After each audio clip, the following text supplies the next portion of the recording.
Welcome to Gorilla's Friday Challenge Week 27 with Gorilla Test Papers. This weekly series is designed to help you master all key topics in the SEAG specification. This week we will look at the topic of spellings part 2. This is the first question of the week. The question asks which group of words in the sentence below has a mistake in it. If there is no mistake, the answer is N. The sentence is shown on the screen. Pause the video now to try the question yourself. Alright, let's get into it. So the first learning point of the week is that it's important to carefully check each word or group of words in a sentence and always look out for common spelling mistakes. And now, let's look closely at each group of words in the sentence. We can see that embarrass is spelled incorrectly. The correct way to spell embarrass is shown on the screen now, as it has a double R and a double S. So after checking where this mistake appears, we can see that it's in group B. So therefore, the correct answer to this question is B. This is the second question of the week. Although SEAG past papers aren't officially released, this isn't the exact sentence, but it does reflect the same mistake that came up in the actual test. The question asks, which group of words in the sentence below has a mistake in it? If there is no mistake, the answer is N. The sentence is shown on the screen. Pause the video now to try the question yourself. Okay, let's get into it. So now when we look closely at the sentence, we can see that confidence is spelled incorrectly.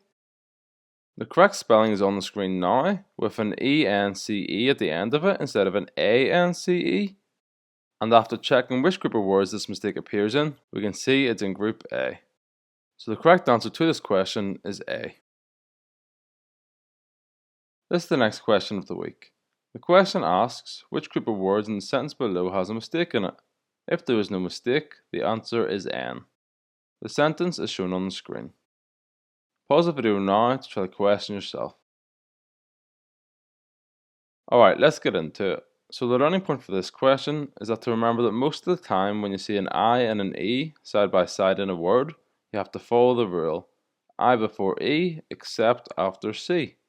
And now closely looking at the sentence, we can spot that believe is spelled incorrectly, as the correct spelling is shown on the screen now with an I before the E.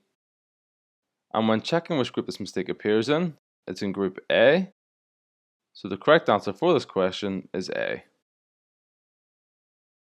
This is the fourth question of the week. The question asks which group of words in the sentence below has a mistake in it. If there is no mistake, the answer is N. The sentence is shown on the screen. Pause the video now to try the question yourself.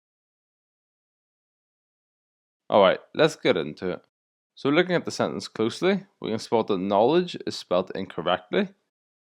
The correct spelling of knowledge is shown on the screen now, with a D before the G at the end.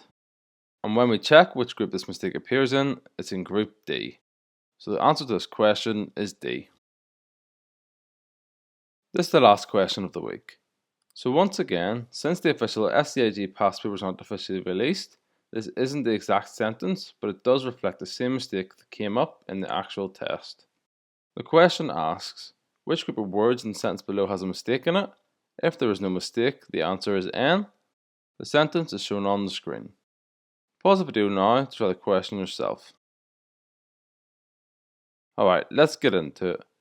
The learning point for this question is that to always look out for homophones, which are words that sound the same but have different meanings and spellings, and make sure the correct homophone is used based on the context.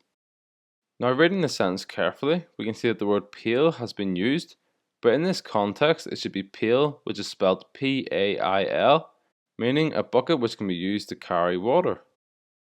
So the correct spelling is shown on the screen now, and when we check where this mistake appears, we can see that it's in group B. So therefore, the correct answer to this question is B. Congratulations, you have now completed this week of Gorilla's Friday Challenge by Gorilla Test Papers. If you're looking for more SEAG materials, head over to our site at www.gorillatestpapers.co.uk for all the resources you need. Don't forget to like this video and let us know how you did in the comments. We'd love to hear your score and any thoughts you have about the series. See you next week for another session of Gorilla's Friday Challenge.